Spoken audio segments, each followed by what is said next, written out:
Hello, everybody. I'm Skip Alzheimer, and welcome to the AV Geeks Lunchtime streaming show, where we watch old 16mm films. And that last film was from Coronet Films. It's part of their stock collection, where they would shoot a bunch of footage for a project, and they would keep all the outs so that they could use them in future films that they shot. So this is part of a big batch of films that we got from them last August. 14 pallets of reels of film that I'm scanning today. So there you go. There was a lot of joking about corniness and corn. Here's another film about the power of plants. Enjoy.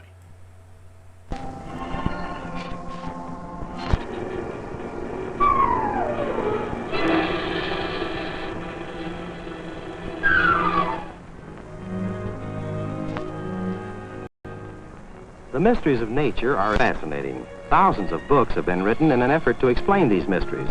And the man who can best explain them is, of course, our friend with the encyclopedic mind, Mr. John Kieran. Right now, Mr. Kieran is in his library with Paul Milford, his next-door neighbor. Let's listen. John, I had an argument with my wife today. Plant some lilies of the valley, and I wasn't in favor of it, and she didn't like it. Well, what if you get lilies of the valley, Paul? They're beautiful flowers. Well, I agree with you. They are beautiful, but they're so delicate. And I'm afraid they couldn't stand my wife's not-so-delicate gardening. Oh, I wouldn't worry about that, Paul. They push themselves up through layer after layer of heavy tin foil. This I have to see, John. Well, Paul, you'd be amazed at the power of tiny plants. They push slowly, but they push firmly.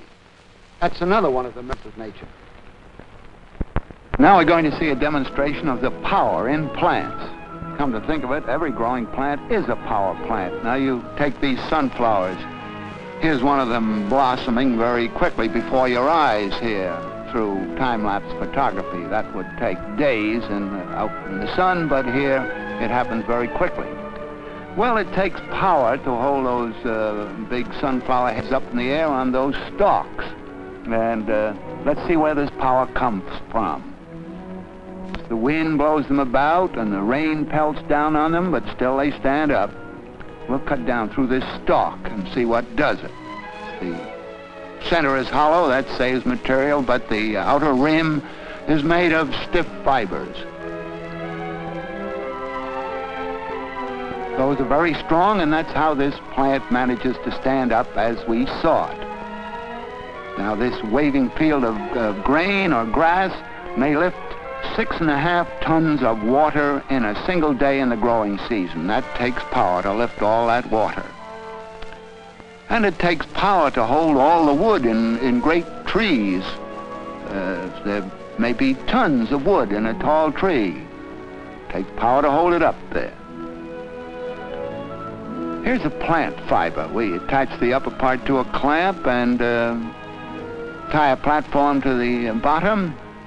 And we'll put some weights on that platform and see just how much strength, how much power there is in what looks like a tender plant fiber. Now there's 2 2/10 pounds, 4 4/10 pounds, 5.5 pounds, and it's only at 5.5 pounds that plant fiber starts to tear and break. Now we take a copper wire and subject it to the same test.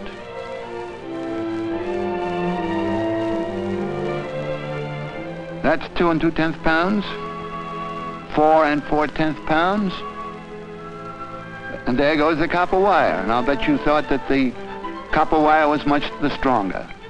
Now, in addition to standing on their own feet, plants have other ways of applying power and helping themselves. They run out tendrils of this kind, and they cling to poles or trellises that we put up for them. This is a melon vine, and to carry its heavy fruits, it needs a good deal of power to cling to supports.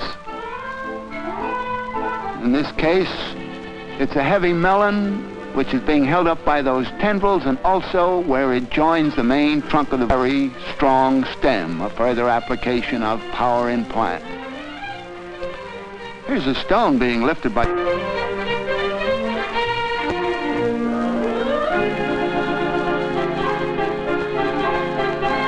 that are being planted, you know, they're very small. We cover them over, pat them down, like telling them to be good now. Then when the seeds germinate, you get an idea of the power when you see the way they lift the earth that was pounded down over them.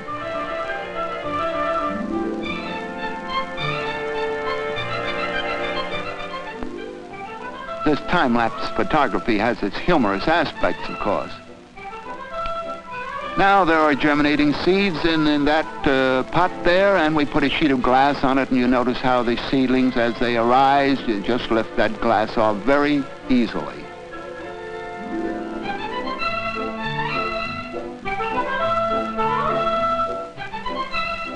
And a dance of triumph over this exhibition of their power.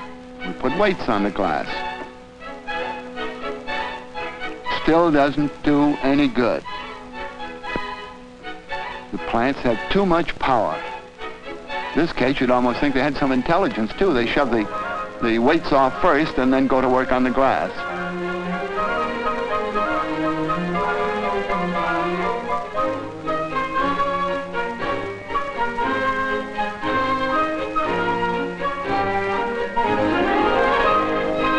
These are lilies of the valley. We'll pull up stalks there and see how many layers of dead leaves it pushed through when it first poked its nose up out of the ground. There's 1, 2, 3, there's one on the underside, 4, 5, 6 layers of leaves that it poked through when it first came up out of the ground. Now we'll subject it to another test. We'll put 5 layers of tin foil over those shoots of lilies of the valley, 5. And we'll see if they can fight their way through that in time. In this case, we are taking a picture every hour for 60 days. And you'll see the result here in less than a minute.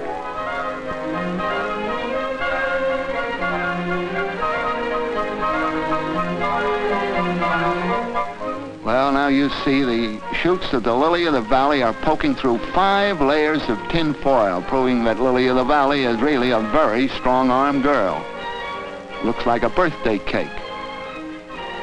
Now it looks like a luxurious bed of asparagus. We could use some hollandaise sauce. But toward the end here, it takes on the full flowering view of the Lily of the Valley, and you can put it in the ready-to-wear department. Now this tree gives off water at a tremendous rate. A big tree may give off 400 quarts of water in a day, and all that water is drawn up out of the ground. That takes power. And the water is given off through the leaves. There may be 100,000 leaves on a tree. So we enclose this leaf under glass, and as it gives off its water, the water condenses on the glass.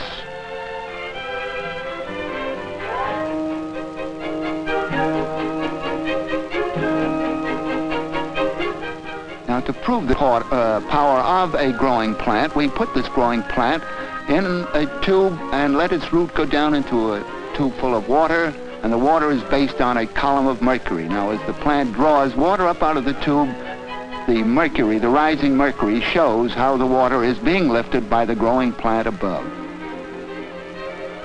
We'll pour some mercury into a U-tube. That's mercury that you see bubbling down there. And we'll take the open end of that tube on the right-hand side there and apply it to a stalk of a growing plant. Now that growing plant has a root in the ground, in the soil there, that pot, and it is drawing water up out of that soil. And as the water is pulled into the right-hand column, it forces the mercury down in the center column, and the other mercury rises in the left-hand column, proving lifting power of that growing plant. Now here's a further demonstration of the power of growing plants. These are germinating in these glass jars. We'll fill them up with water, seal them to make them watertight and airtight, and watch the power applied as the germinating seeds grow inside. Well, there's the first one down. And there goes another one. They'll all go in time.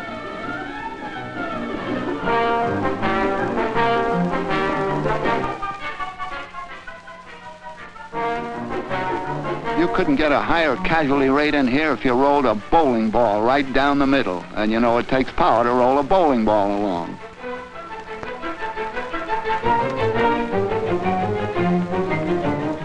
There's another way of applying power in the plant world. This is a dodder. A dodder is a parasitic plant. It looks like something very thin and tender. Of course, these waving tendrils here, looking like snakes or worms or something, are acting that way because of time-lapse photography. It's a very slow process in nature, but here we speed it up for your convenience. Lifeblood. So remember, when you're talking about tender plants in the future, to be very careful about some of them because they have a lot of force and can apply it.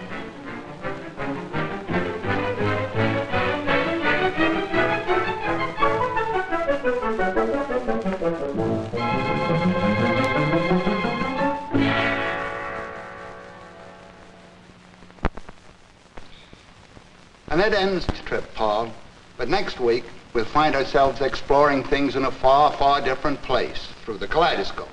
Quoting John Masefield, we can drive over the earth, swim under the sea, or fly in the eagle's secrecy and guess where the hidden comets be.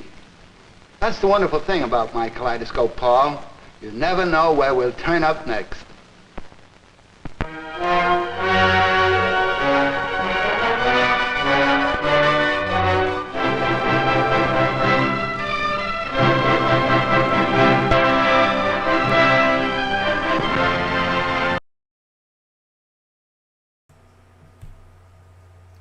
Yeah, so that narrator, he does a couple of other films that I have in that series. And I don't know if these were made for early television or just general distribution, but yeah, he wings it with the narration. Has real, I don't know, like I have other films that are narrated by similar folks that kind of this folksy, down-to-earth, knowledgeable, but also, you know, trying to talk to the common man type of thing. So that's why you have that really strange, kind of seemingly made up narration. All right, so this next film that we have set up is in beautiful color. Unfortunately, it's beautiful color of cuts of beef. So I'm just gonna say, I know some of you are vegan or vegetarian. For the next 12 minutes, there's going to be footage of beef. There's not going to be footage of cows being slaughtered, but there's going to be footage of the results of cows being slaughtered. So here's your best beef buy.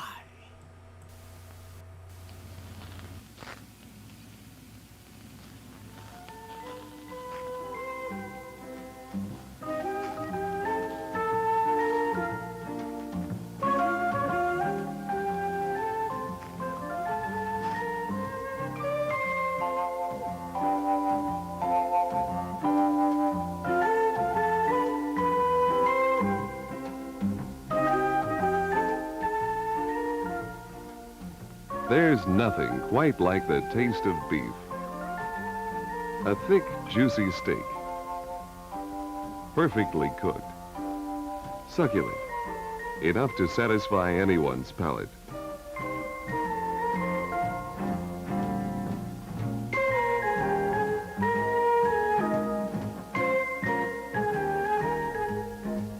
Every bite is a real experience at eating. And each morsel a treasure.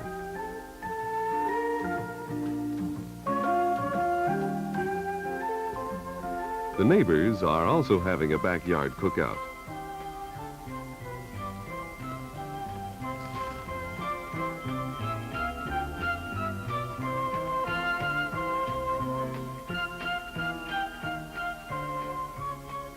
For some reason, their steaks don't look quite as good.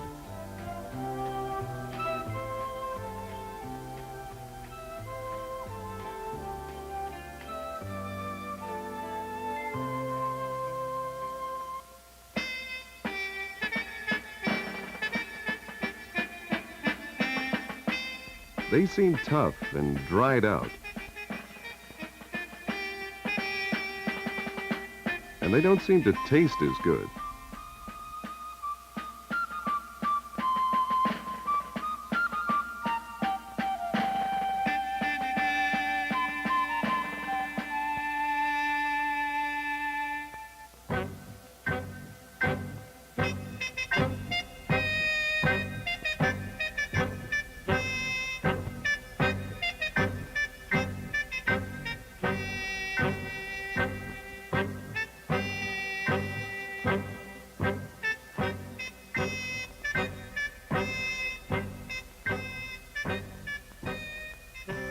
No one really wants a steak like this. Well, except the dog, that is.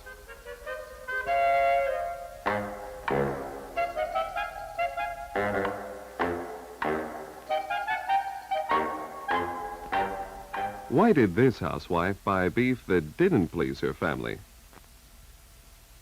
while this one selected delicious steaks for her family?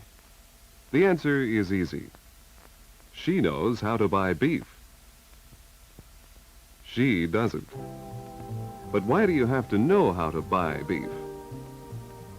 Well, Americans eat nearly every pound of beef produced in this country. So there are all kinds of beef on the market, from the highest to the lowest quality. It's all government inspected, wholesome, and nutritious. But a difference in quality means a difference in flavor and tenderness. Quality is the main difference between this and this. The first mistake this homemaker made was in looking for too big a bargain. She didn't know that the wording in some advertisements can be misleading. For example, choice quality does not necessarily mean USDA choice meat. Here's that choice quality special she bought. They are thin, lean, and red.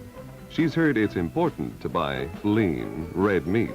She thought they would cook quicker and give everyone a bigger piece. He got a bigger piece, several in fact.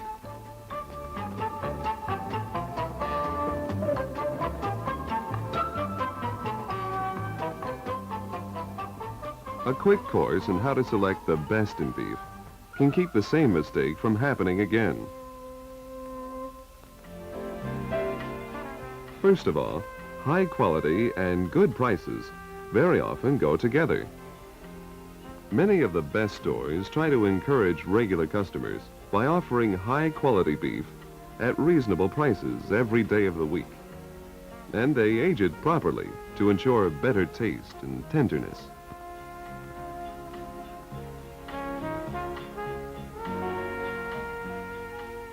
There are several things that determine quality in beef: marbling, age of the animal at the time of the slaughter, and color and texture.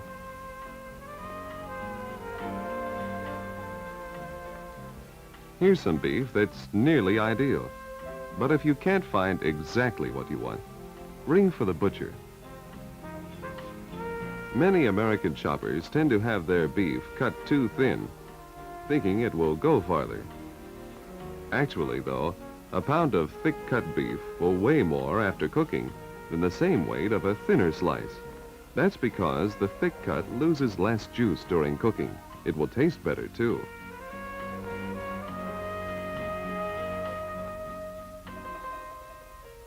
You also need just enough outside fat to hold the shape of the beef and keep it from drying out while it's being aged, stored, and cooked.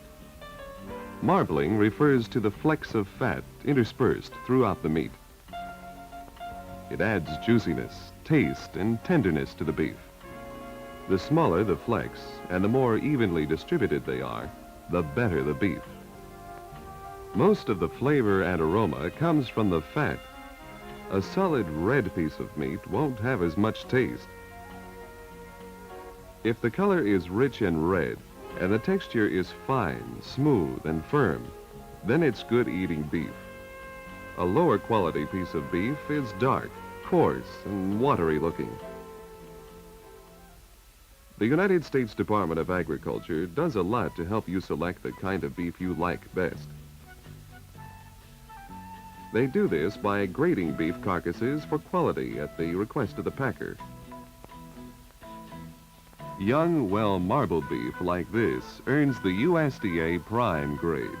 It costs a little more, but it's worth it, because the beef comes from animals bred for highest quality and fed properly for taste and tenderness. Another reason USDA Prime may cost slightly more is that usually more fat must be trimmed off to get acceptable retail cuts. But when you buy USDA Prime, you know you're getting the best. This steak, the next highest grade, is USDA Choice. So is this one. But look at the difference in quality. That's why you need to know your beef and where to buy it. USDA Choice is offered by most good supermarkets. It has less marbling than USDA Prime, but it is good tasting and tender. The third USDA grade is Good. Some of this beef is suitable for broiling, but most all USDA Good cuts should be cooked with moist heat to make them tender. Also, there is less marbling, so it lacks the juiciness and flavor most of us want. These 4 cuts range from Prime to High Choice, Low Choice, and Good.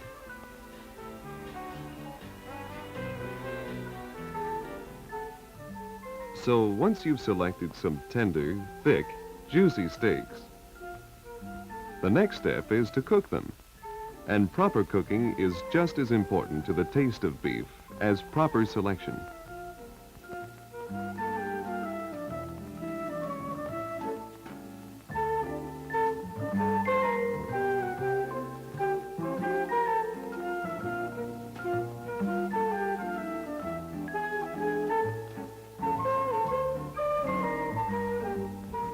When the coals are gray, arrange them evenly, about an inch apart to prevent flare-up.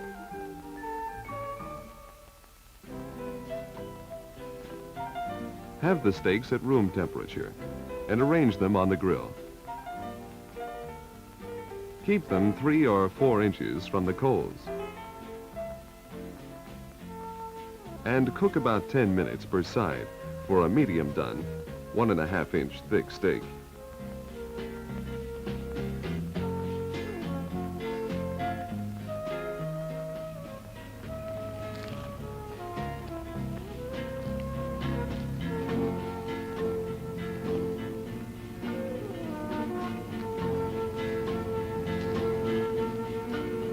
You can get the same tasty results with a broiler on your kitchen range. Cooking time is about the same, 10 or 11 minutes per inch of thickness. You'll be delighted with the mouth-watering results. If you've remembered to buy the best in beef, high-quality USDA Choice or Prime from a market that ages it correctly and cuts it thick.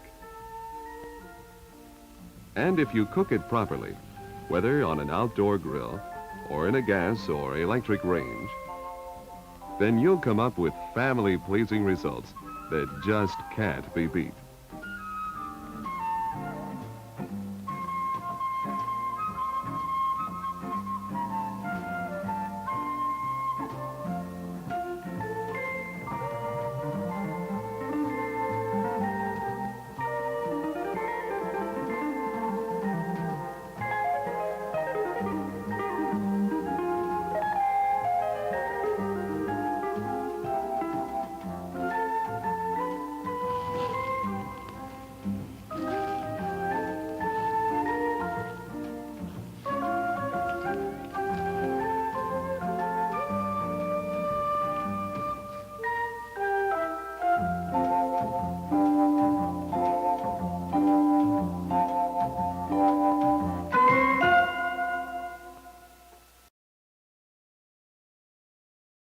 Oh yeah, Calvin Productions. I love it.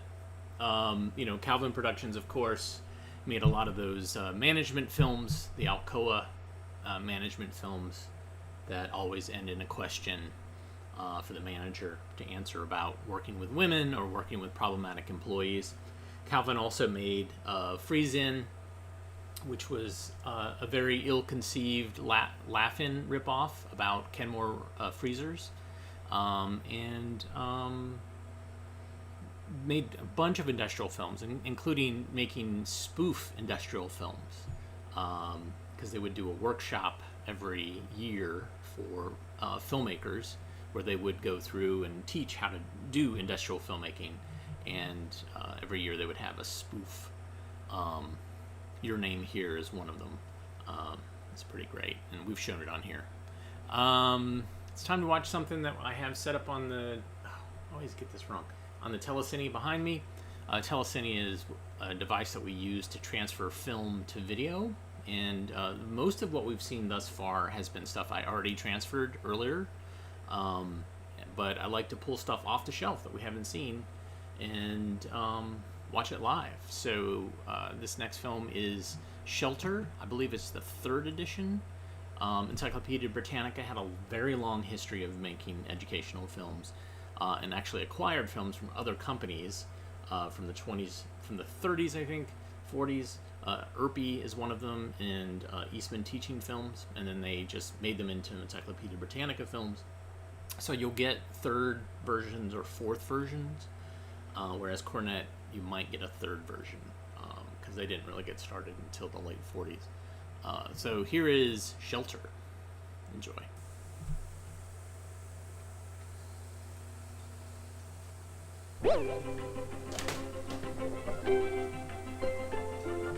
Farms, towns, suburbs, cities.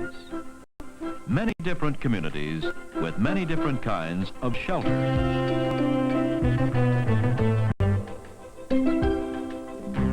People everywhere need shelter. Shelter for work, shelter for learning, for sports, for entertainment, and for shopping. But the most important shelter to nearly all of us is our home.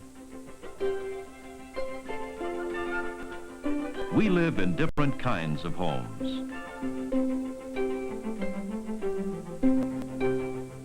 People didn't always live in homes as we know them today. In the beginning, when people still roamed the land and hunted for their food, their need for shelter was simple. A tree, a cave, even a snowbank could offer some protection. At least for a while. Gesundheit. As people learned to grow their own food, they also settled in one location, with materials that were close at hand. Some reeds, some sticks, and usually with mud. They built permanent shelter. As people learned to work together, they learned to live together. With the development of communities came larger and more varied buildings. The Egyptians were among the first to build great palaces and pyramids. The Greeks, who learned from the Egyptians, taught the Romans, who in turn added a touch of their own.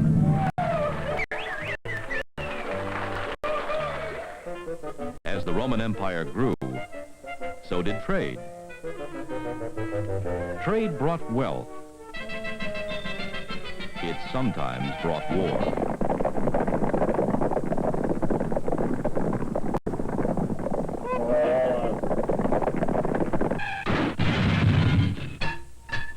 To protect themselves against being attacked, some wealthy landowners built strong castles surrounded with thick stone walls. Soon villages flourished nearby. Now if there was an attack,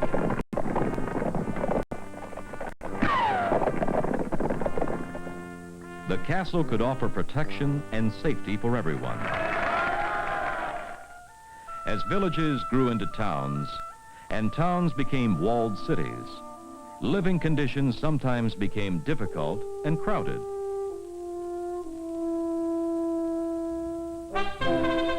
With the discovery of America, there were families who left their homes in Europe to look for a better life in the New World. The early early settlers in America didn't have the conveniences we all take for granted. As they moved west to the open prairie, they saw Indians, some of whom lived in teepee villages. The first permanent shelter these settlers had was usually made of sod, the only building material that was available. Where forests stretched over the land, early pioneers built log cabins. For years, all work had to be done by hand.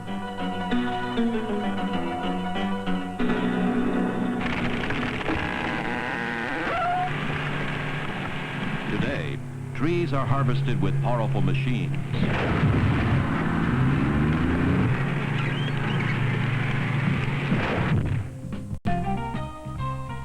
At the mill, logs are cut into boards. They are peeled for plywood. Some are chipped to make many of the materials we use to build our houses. Today, we need much more than just wood to build our homes.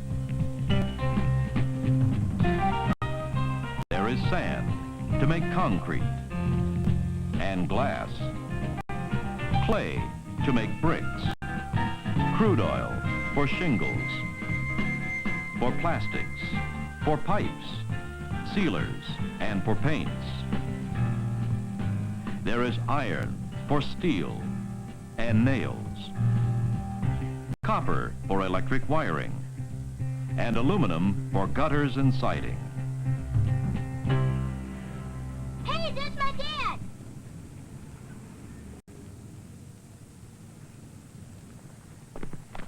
Hi, kids. Hi, Dad. Hello. You sure have lots of neat stuff here. Go ahead and show 'em. Karen, that's really good. Yeah, but it isn't like those you've got. Well, in a way it is. You see, no matter what you're going to build, you first need an idea of what you want, and then what you want it to look like. When the building has been designed, floor plans and construction plans are made so that you can build one house, or many of them, from the same plan. When you've decided where you want your house to be built, the land is surveyed, and the ground is prepared for the foundation.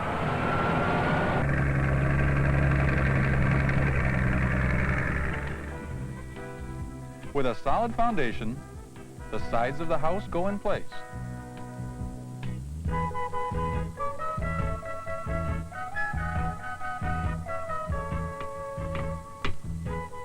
Carpenters construct the frame of the house.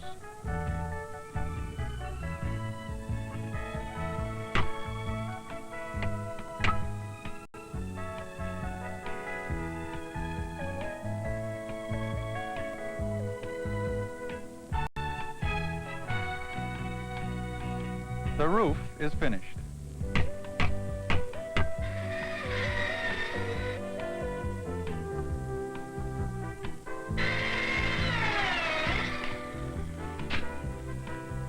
Bricks are laid for strength and protection.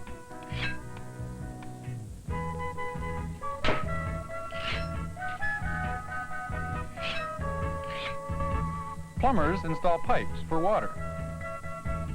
Others build ducts for heating and for air conditioning. Electricians wire the house. Other workers install insulation to help save energy. Walls are constructed.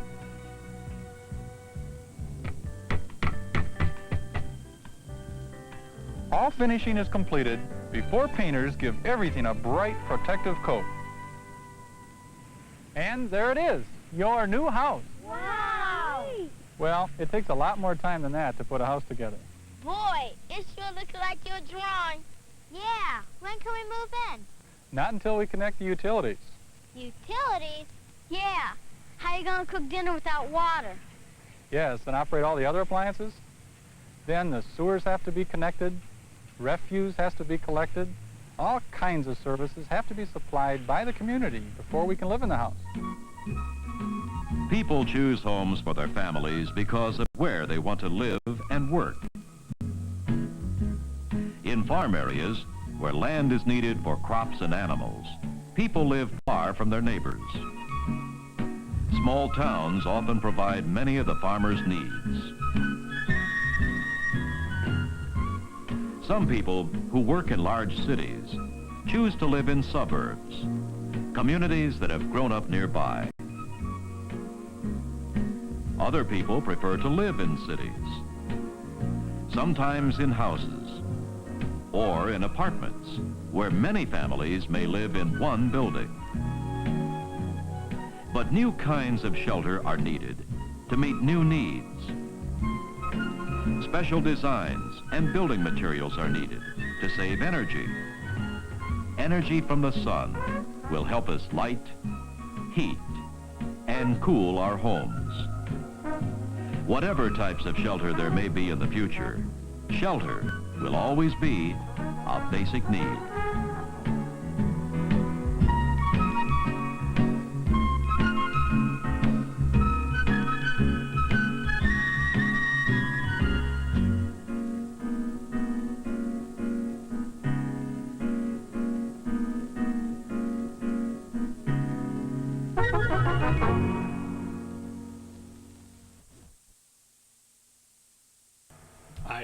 I'm going to rewind it a little bit. So these, I guess, are futuristic structures at the end. This is the future. This looks like this film was made by somebody else before Encyclopedia.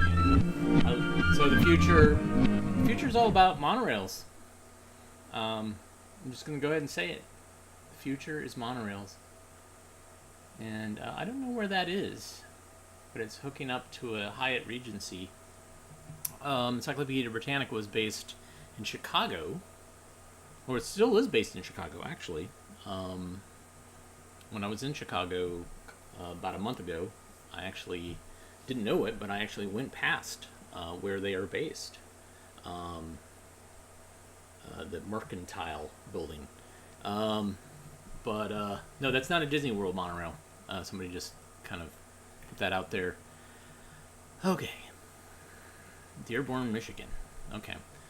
I'm going to stop reading comments and I'm going to appear back on the screen and say thank you to Mitch and James for the coffee. It's very much appreciated, as today I tipped over an entire cup of coffee. It was placed precariously on the edge of a desk and then tipped over. So I don't have all my coffee that I need to operate today. So I'm amazed I'm able to get away with what I'm able to get away with. All right, so we watched films about shelters. This is a film about empty and abandoned shelters. This is Ghost Towns of the Gold Road. Enjoy. Not a single thoroughfare has witnessed more dauntless courage, heartbreak, or romance than the Gold Road of California. For this was the highway of high adventure, the path of the 49ers. The Gold wasn't a road, it was a term. It was the American River tumbling through the gorges of the Sierras, offering golden treasures in one spot, snuffing out lives in another. It was the giant redwoods, the olden things in the world, guarding the entrance to the Mariposa Forest, a reminder to those of the first great migration in American history.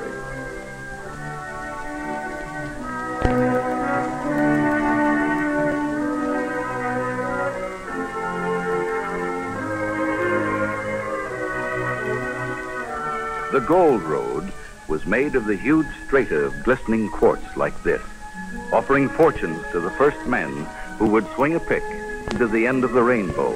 And when the gold was gone, they left to seek newer, richer fields, leaving in their wake the ghost towns of the Gold Road.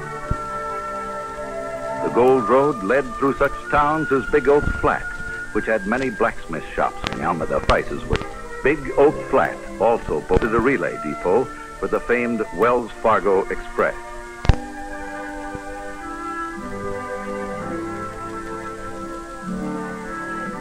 Almost every stream had great water wheels along the shoreline to feed the sluice boxes of the miners.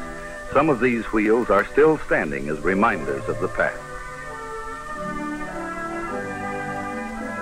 The eternal silence of the virgin forest high in the Sierra Nevadas was broken by the noisy woodsmen chopping trees to be used as shoring timbers for the mines and for the towns and cities which sprang up in isolated creeks and canyons.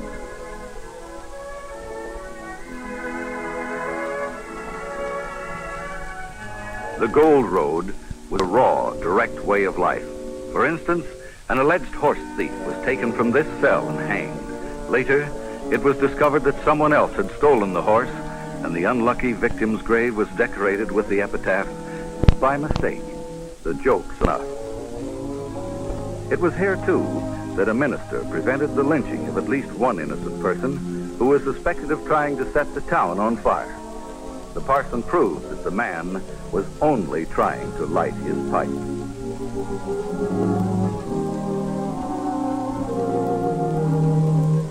It was the untamed boon town of Rough and Ready. This was run by one man who would greet the stagecoach, register the guests, distribute the mail, pour the drinks, and deal the cards.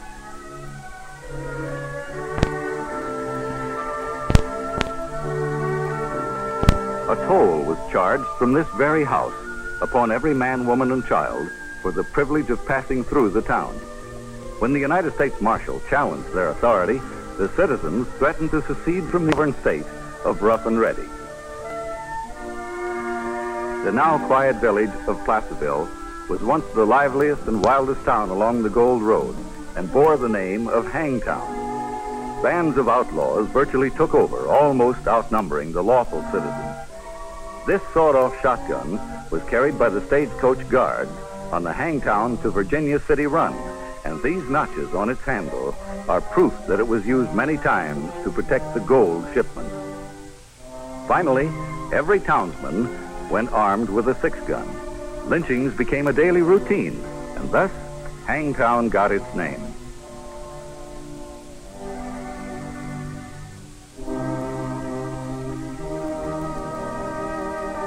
But the Gold Road saw activities other than lynchings and floggings, panning and sluicing.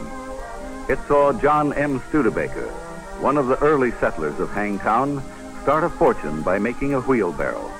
This is the original of many wheelbarrows which Studebaker built for the miners.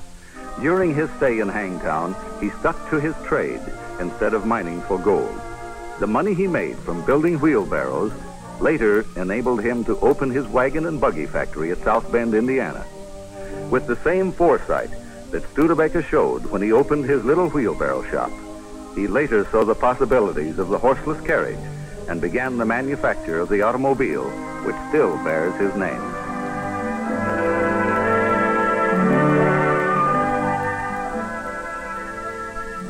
In 1851, 2 years after the first gold strike on the Yuba River, more than 10,000 miners were working and living in an area less than 3 miles square. This amazing growth was due to rich surface deposits. Gold was everywhere. The miners were so ruthless in their search that even the streets of Nevada City were torn up. One prospector tried to stake the main street as his claim. As the wealth of Nevada City increased, the tents and cabins which housed the miners were replaced by large and important-looking houses. This amazing transformation was paid for by gold from these mines, which extended in every direction. Since many of these gold rush homes were built by men of little culture, they followed no architectural pattern and only rivaled each other in their size. Often a man would enlarge his home by building another close by and connecting it by means of a balcony or a stairway.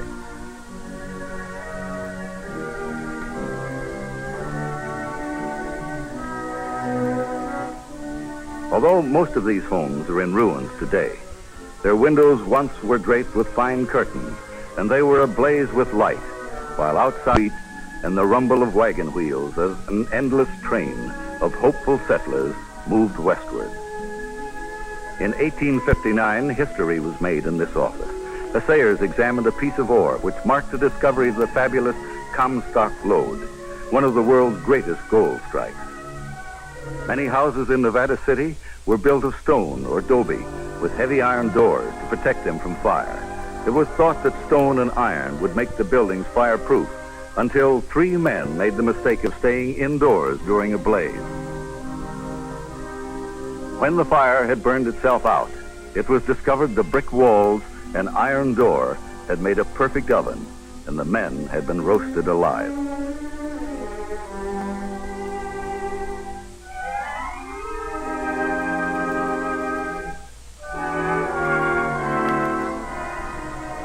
North San Juan was founded by a Dutchman, given a Spanish name, and settled largely by Germans and Irish.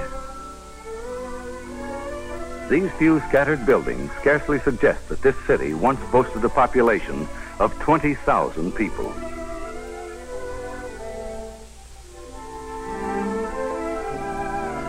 In this old firehouse is an ancient hose cart. On the day it arrived, a holiday was declared, and several thousand people joined in the celebration, as the proud miners, garlanded with flowers and carried through the streets of the town. Here, as in the other towns of this area, architecture was ornate and expensive. Hand-wrought iron railings were used extensively.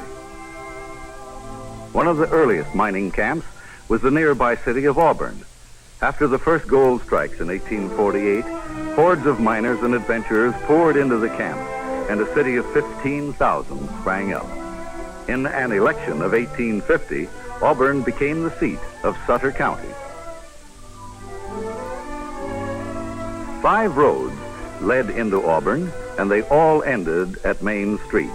There, in the saloons, such as the Union Bar, the stage drivers, mule skinners, and teamsters stopped to wash the trail dust from their throats. Not far from Auburn is the Bailey House of Pilot Hill. Alexander Bailey spent a fortune to make it one of the finest hotels in the West, and it became the showplace of the district. Strangely enough, Jackass Hill was probably the cultural center of California. Lived Billy Gillis, Sir Truthful James, and Bret Hart's famous story, Tennessee's Partner.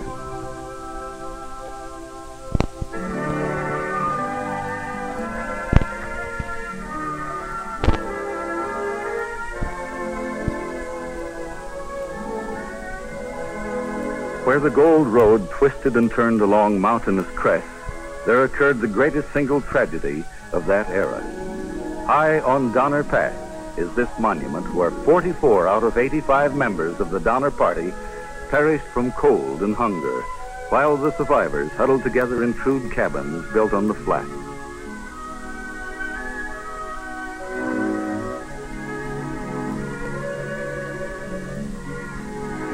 When the spring thaws released the snowbound prisoners, the nation was shocked to hear of their fate.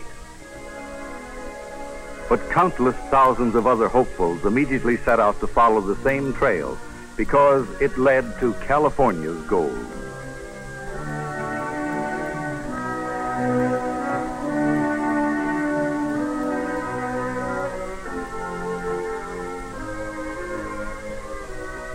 So, Donner Pass, Tahoe, and Donner Lake, with its shimmering jewel-like beauty, took their place along with the remains and ruins of the mining camps, ghost towns of the Gold Road.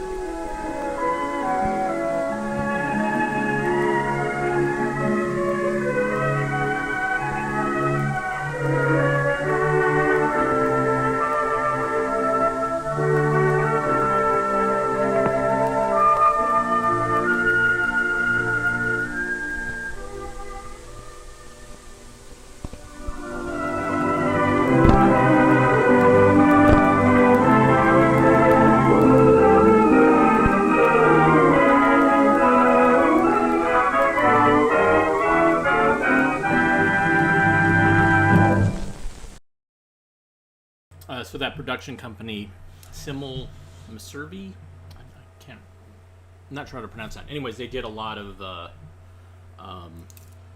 they did Date with Your Family, and they did some other sponsored films about etiquette and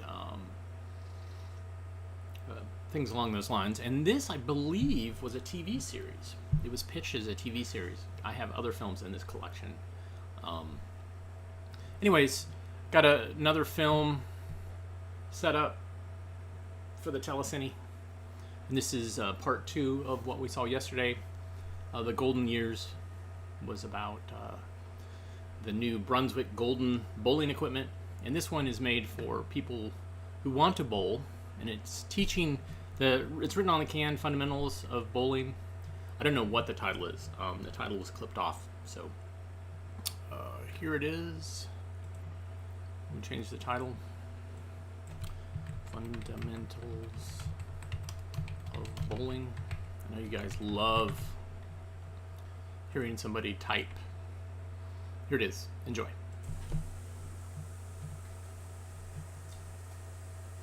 People prefer the 3-hole ball. The general rule is use the ball that feels. The fit must be snums off your fingers easily when you release it. Yes, both snug and loose. And there's a very precise way to check the fit of a ball. With your thumb, find the proper thumb hole, and the other holes will correspond. The proper thumb hole is the one that's a little bit on the large side. Remember that, a little bit on the large side. And now, one last rule for selecting your ball. The ball must not only fit your fingers, it must also fit your grip. You test that with your middle finger. It should reach into the hole almost up to the... If you want to be mathematical about it, look at it this way. The knuckle of the middle finger should extend about 1/4 of an inch beyond the inner edge of the hole. Here's the final check. If you can slip a pencil easily beneath your hand as it holds the ball, then you've made the proper selection. Any looser or tighter grip than this means you've picked out the wrong ball. Once you get the right ball, you can start to think of yourself as a bowler. You've avoided one of the commonest mistakes made by the beginner. And you can start to correct the second mistake Ernie made. Remember his position at the start of the approach? Ernie has no idea of the part the stance plays in the game. It's not used to sight the ball. There's no use taking aim at the pins at this point. And it's not for getting down on your mark. This is no sprint. Relax. Take a firm grip on your ball. Let it rest easily in your other hand. Back on your heels a little more. Get comfortable. How do you feel now? Really relaxed? Then that's the stance for you.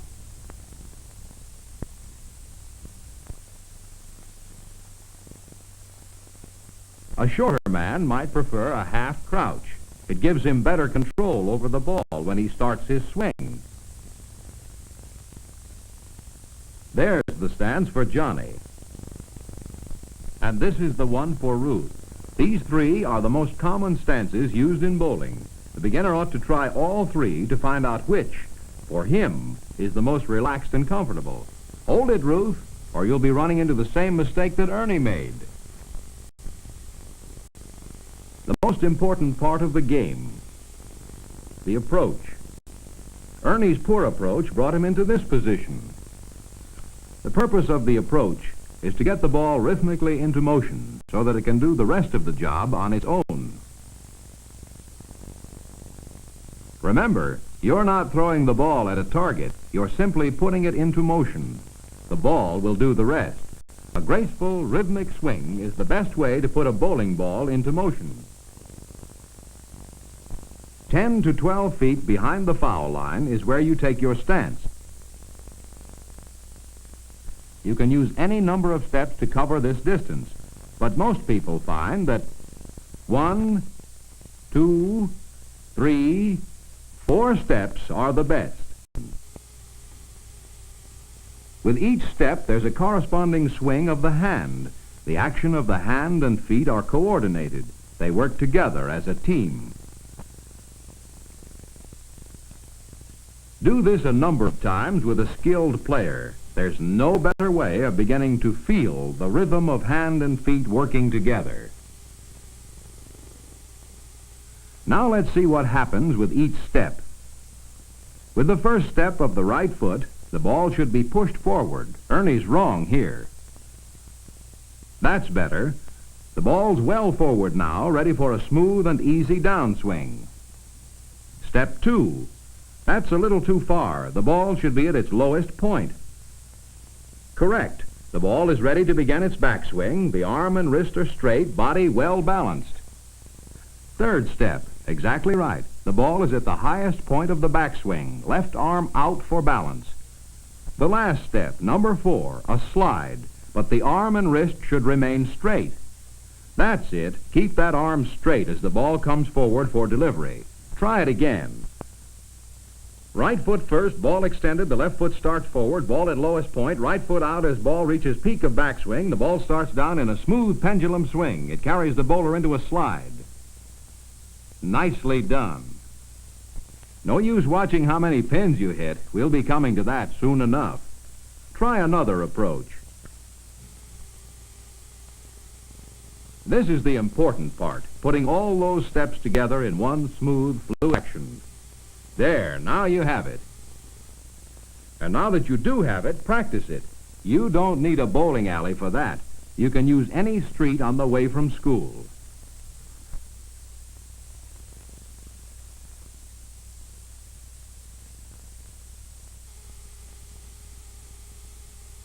Or the hallway at home. Remember, the more you practice those 4 steps, the sooner you can forget about them. They'll become as natural to you as any other habit. And you'll be all set to clear up the last few big mistakes that Ernie made. These were made together in the delivery and the follow-through.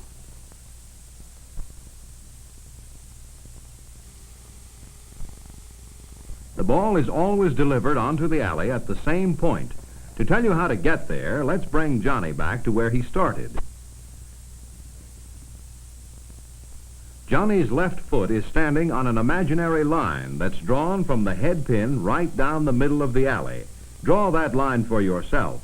Always set your left foot on it when you take your stance. That's your start. And here's your finish. You'll want to know where here is. You see that it's an area about 5 to 7 inches from the right gutter and 10 to 14 inches in front of the foul line. Mark this distance from the gutter and the foul line. Your hand should be right above this intersection when it releases the ball. And to finish here, you must reach out to deliver the ball without your foot crossing the foul line. Remember, your hand must reach out to deliver the ball. Mark this point in your mind. And let's see if you can find it. No, hold it. You can't hang on to the ball that long. The release of the ball can't come either too late, like this, or too soon, like this. Let it go always over the point of delivery. Let's check it another way with Ruth. That's exactly right. And her position at the point of delivery is exactly right, too. Shoulders square, arm well forward, body bent, right foot back and up a little for good balance. Left knee slightly bent, but the position of the hand needs special attention. You remember that we selected our ball carefully for 2 reasons. First, to grip it comfortably. Second, so we could release it smoothly. The ball comes off the thumb first. The thumb is on top. Then it rolls off the other fingers. Notice anything familiar about the position of that hand? It's the handshake position. In bowling, the hand comes into this position when you're saying goodbye to the ball. That's all there is to the follow-through. Bring your arm straight forward to the point of delivery. Let the ball leave your hand in the handshake position, pointing in the direction you want the ball to go. What happens after that is up to you. You can let your hand and arm go in any direction you want. Almost every bowler has a different style of completing his follow-through. Once the hand comes straight forward and is left in the handshake position, you can do as you please. The ball is on its way.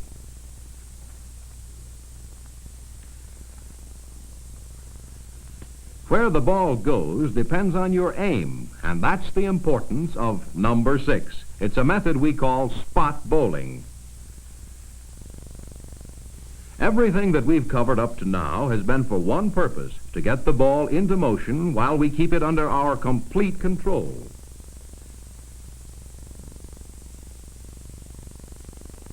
We need that control to aim it properly at the pins. And the pins we're after are the 1-3 pins, the most important pins in the set. If the ball comes in between them, into the 1-3 pocket, you'll have the best chance of knocking down all the pins.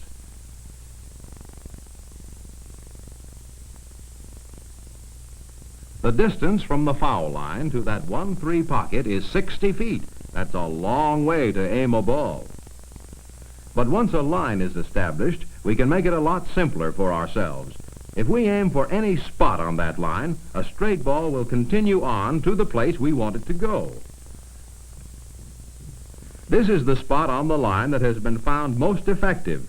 We're aiming for something that's only about 15 feet away now instead of 60. It's like shortening the distance to your target by 3/4. Keep your eye on that spot, Ernie. No use watching the pins now to see what happens. That was your trouble when you approached. You watched the pins instead of keeping your eyes glued to that spot. Keep them there until the ball passes over it. Spot bowling can make the game a lot simpler for you. And though it's true, you can never walk out on an alley and actually tape it up. There's a way of marking the spot with your eye that's just about as good. There's a point on every... Too bad she missed, and of course she'll miss the 1-3 pocket. The pins that are left standing are called spare leaves. You bowl for them in almost the same way that you bowl for all 10 pins. Stance, approach, delivery, and follow-through are all the same. Your one change is the method of aiming the ball. Because the pins that are left standing might be in any part of the alley. The spot that you've picked to hit the 1-3 pocket won't work naturally for these pins or for these.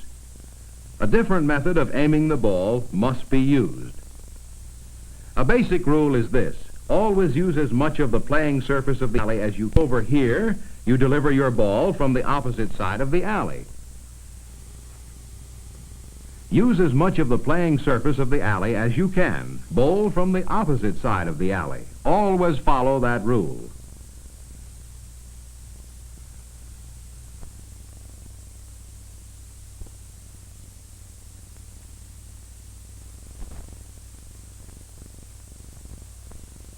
And now you're on your own.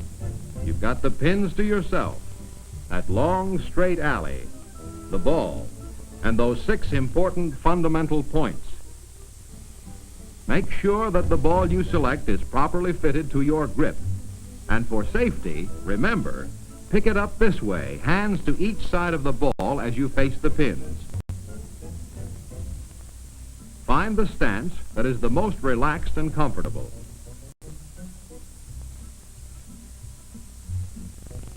Develop a rhythmic approach that allows a sure control of the ball. It's not speed that you're after, it's control. Deliver the ball with an effortless swing, letting the ball do the work through its own momentum. Don't throw the ball, reach out and roll it on its way. Mark a spot and keep your eyes glued to that spot until the ball passes over it. And though you may never win a championship or even get a prize, you'll find out that you're headed down a hardwood highway that can lead to an awful lot of...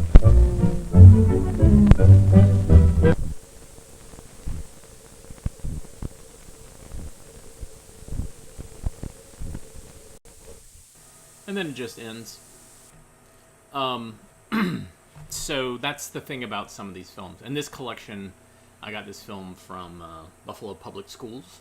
And so a lot of times the beginnings and the ends were shredded or were spliced out. Mostly because when someone doesn't know how to thread a projector, that's what gets damaged. You start playing a film and you didn't thread it right. You didn't have a loop, and so it just shreds the sprockets, and so are the perfs. The film library, instead of trying to repair them or replace the footage, they just snipped it out. And so we don't know who made this film. No idea. We could maybe do some detective work and try to find out. But there's been many films that from this collection that they called it one thing, and then I realized, like, oh, I think I know this film, and I look it up, and it's like, no, it's a totally different title. So there you go. Thanks everybody for tuning in today. Also, thanks for all the new folks tuning in. This is Friday, so I won't be here tomorrow or Sunday, but I will be back Monday at 1 o'clock, and we'll have some more films to watch, because I have lots and lots and lots and lots of films. I was going to show you the third compilation reel of Clio films that I have, Clio being the awards for TV commercials, but I realized it's a duplicate of another reel that I've already shown, starting off with that Volkswagen bus ad. So I wasn't going to show you the same commercials again. And these were, I think, compilation reels made by the Clio organization, and then they were distributed to libraries so people could watch these cool commercials from I think that one was like 1968 is what we decided. But yeah. Thanks again. If you like what you saw, hit like. There's a like button, I think, somewhere. Hit that button. Also, you can subscribe. Go to avgeeks.com and look at other shows that we've put online, and also buy DVDs. And finally, you can buy us coffee at buymeacoffee.com/avgeeks. We don't go for expensive coffee, so your coffee dollars will go a long way. We do the best, and I drink pretty much low-level coffee. Low-level budget coffee, and I drink it black, so it's all about the caffeine and that delicious burnt coffee bean taste. Yeah, but I'm blathering on. So we'll see everybody soon. Have a great weekend, and we'll oh yeah, and be safe. Please be safe. If you're not vaccinated, get vaccinated, and if you're out in the public, wear a mask. Too many people I know are getting COVID, and some of them are actually getting sick, and they're actually vaccinated. So please be careful. We want you to come back. We want you to be safe. And we love you guys, and we'll see you soon. Take care.